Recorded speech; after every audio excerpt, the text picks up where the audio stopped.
Hi guys, my name is David and welcome back to my channel. Today I am going to be doing something a bit different. This isn't going to be a full-blown review. This is going to be more of a discussion video. As some of you may be aware of, if you follow me on Goodreads anyway, I have recently, well, about the past month or so I guess, completed reading the first ever Stormlight Archive book by Brandon Sanderson, The Way of Kings. I did this as a buddy read with Ali from BookBinge, and this was the longest buddy read that I have ever done, as we were planning to do it and actually finish this book within the month, and we didn't finish it for 2 months. That's how big this book is. It isn't the biggest thing that I've ever read. The Stand by Stephen King is still up there as the biggest book I have ever read as of yet. Me and Ali were planning to give each other clips so we can put them into each other's video reviews for this book, but as a communication problem or thing like that, and life as well, that didn't end up happening. And so I will still have a link down below to Ali's channel, so please check her out. She is really good. But for this video it will just be this guy. So I wasn't going to upload this video as I thought, okay, The Way of Kings by Brandon Sanderson, amongst Sanderson fans, it's held up there as the best thing that he's ever written or ever will write. And I'm thinking, okay, I am not going to be able to mention everything that happens in this book. It's going to be virtually impossible. I mean, if I even do like an hour video, I'm not going to cover every single thing that happens throughout this book. So with that, I wasn't going to make this video. I was just going to let it slide and not do a video on it. But I wanted to do it so I can get my feelings out there. And this video is going to be from the perspective of someone that's actually read this book for the very first time. And I am not going to get everything. I'm not going to understand everything that happens in this book. I am probably going to mispronounce characters' names, and I'm probably going to misunderstand or misunderstood or whatever an element or concept in this book. It is vast. It is so incredibly detailed and rich. But just keep that in mind, guys. So when I picked this book up, I knew that this was like the best thing that Brandon Sanderson has ever written. I have read the first Mistborn book, I have read The Arithmetist, what else? Snapshots, and Skyward. I think that's it. If I have missed anything, I will put it up on the screen. So I told myself that if this book isn't a 5 stars, then I will be extremely disappointed. And was it as good as I thought it was going to be? Did it meet my expectations? Well, yes and no. It wasn't as good as I thought it was going to be, but that's just my experience with this book. With that said, it wasn't terrible. It was a really good book. I can still see why this is deeply loved amongst Brandon Sanderson fans. And I'm a Brandon Sanderson fan too, and I deeply love this book as well, but not as the same caliber, as you might say, as other Brandon Sanderson fans. And I've also heard that they are constantly saying that you shouldn't start off with this book if you're new to Sanderson. And I'm going to say that that is 110% correct. To quote Dumbledore from The Goblet of Fire, do not enter this lightly. Do not read this book if you are new to Brandon Sanderson and that you have never read anything by Sanderson before. Not saying that you won't enjoy it, you probably will, but the size of it and the scope of it will probably either put you off or it will put you in a reading slump, or maybe both. So I would start off with something either like Mistborn if you want to read something that is more well known for, or maybe Skyward or The Arithmetist if you want to read something a little bit more easier and straightforward by this author. So when I was reading this book, the world building is so incredibly detailed and rich. The past and the history of this book is extremely detailed. We find out that there was this group of knights or warriors called the Knights Radiant. Now they are actually all deceased in the present in this book as we're reading it, but they are mentioned throughout. They are mentioned as being maybe traitors, that they were these warriors and that they betrayed humanity and the people in this world. The creatures in this book are really unique and scary. Some of them are really massive and intimidating, and some of them are really small and cute. There's also magic in this book. The warriors, well, some of the warriors in this book have these massive swords called shard blades.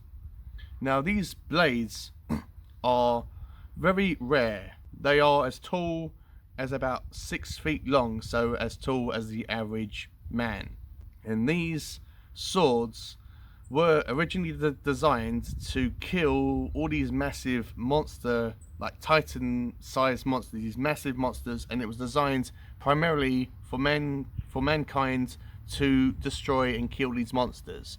That was that's what their original purpose was. But people can win these shard blades. These shard blades are extremely powerful. They can cut through any object that is static, a static object. If you are fighting a living, breathing person and you cut someone's arm with a shard blade, it won't sever their arm. It will make their arm dead and broken, and they won't be able to use their arm ever again. But if a person is dead and you cut their arm, it will sever that limb, if that made any sense at all. And these shard blades aren't carried around with these people that are called shard bearers. They don't carry them around with them all the time. What it is, they can summon them when they want to, so their heart has to beat 10 times in order for this blade to appear in their hands. If they are in a fight or if they are excited, the blade will appear faster and quicker in their hands, but you get the point with that. And these shard bearers also have this armor called shard plate. Now the shard plate isn't like their blades, it is like armor, but it is special armor, and this armor can enhance their physical strength and their agility, and it basically makes them superhuman. Now when someone kills a shard bearer, they automatically win that person's or that shard bearer's shard blade and shard plate. But here's the thing, that person, like if I was to kill a shard bearer, I would automatically win their blade and their shard plate. But I could choose to give it to someone that was just standing to the side watching and say, right, I don't want this, you can have it. So I found that extremely interesting, and this book, as its world building, I'm going to compare it to Tolkien's Middle Earth. They are completely different things, but that is what I can compare it to. And this book, like Tolkien's Middle Earth, the battles in this book are, well, I'm comparing them to the battles in the Middle Earth and in the Lord of the Rings. This book isn't packed with battles, but when it does have battles, I can compare it to something like Lord of the Rings. Now, we follow 3 groups of people that I personally felt that this book was split up into 3 different sections. One that was with Kaladin. Now, when the book opens, we find out that Kaladin was this massive, big warrior. He was this like big sergeant, and he was commanding this army, and they were winning, and he was respected. And then the next minute, he was in this cage in the back of this wagon with all these other slaves, and he was reduced to nothing, and he was basically put into slavery.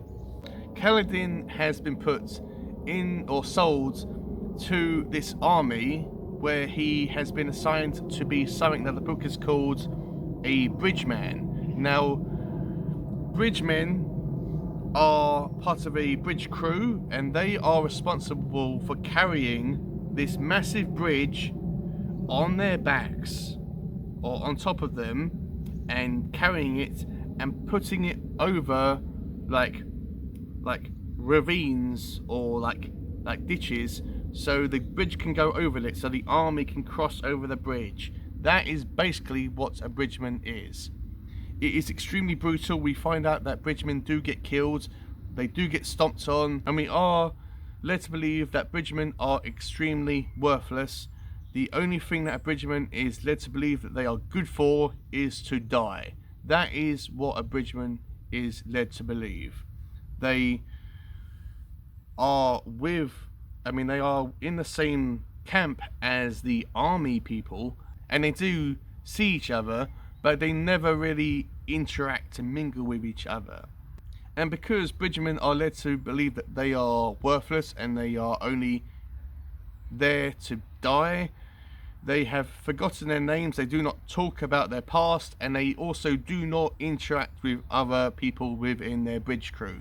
They just sit by themselves, don't interact with anyone, and when they are led to do their bridge duties, they are doing their stuff. And they're also the first people to actually get killed. They're also they're kind of like the human shields. They are led in the battle first, and they are most of the time the first people to actually get killed. So when Kaladin is put into this bridge crew, he says, right, I am responsible for these people, I'm responsible for these men, and I do not want any of them to die. This is a big thing about Kaladin, is he feels like he has the weight of the world on his shoulders, and he feels responsible for these men. And throughout this book, he is the most selfless person that I have read, not just in this book, but any other book. If you are interested in learning or are interested into being a leader or a manager or any type of authority figure, I would definitely read this book just to read the Kaladin sections, as I cannot think of anything that will teach you how to be a leader better than how Kaladin is actually written. There's also a female in this book called Shallan. Now Shallan is barely in this book, but she is there to be taught by this mystical woman and to learn stuff. She's there to learn all history and all this other stuff as well, but she's secretly there because she wants to steal something to give to her family, and she's there and she's just keeps this a secret, and she is constantly at war with herself. She doesn't know whether she wants to help her family out and get this object so they can get out of the situation that they're currently in, and she also feels that she respects this woman that she's been taught by, and she's constantly at clashes with herself.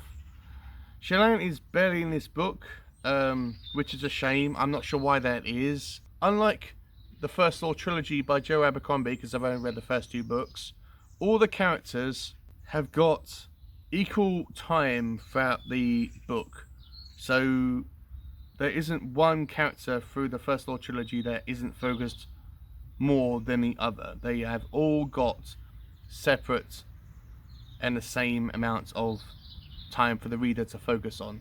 With this book, we have like a big chunk of section where we focus on Kaladin, and then a little bit on Shallan, and we're like, oh my god, okay, we're actually at this character now. Okay, I need to remember where I was at. What did she do? What was actually happening? And then when I figure that I can say, right, let's get on with the story now, if that made any sense at all.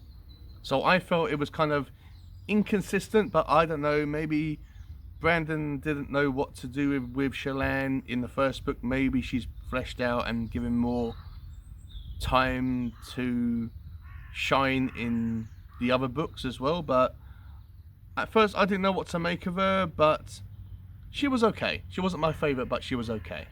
And the next, or the last character that has its own section in this book that I felt was Dalinar. Now Dalinar is a shard bearer, and yes, he does fight. He is old, and he does have all these visions all the time where he has all these blackouts, and he goes to the past and witnesses something in the past, and then he comes out and then he says, oh, I've been to the past and I've seen the like night radiance, and this happened, and they told me to do this and trust this person and all this stuff, and no one believes him. Even his son called Adeline, who hopefully I've said it right, doesn't believe him. Adeline, like Dalinar, is a shard bearer as well.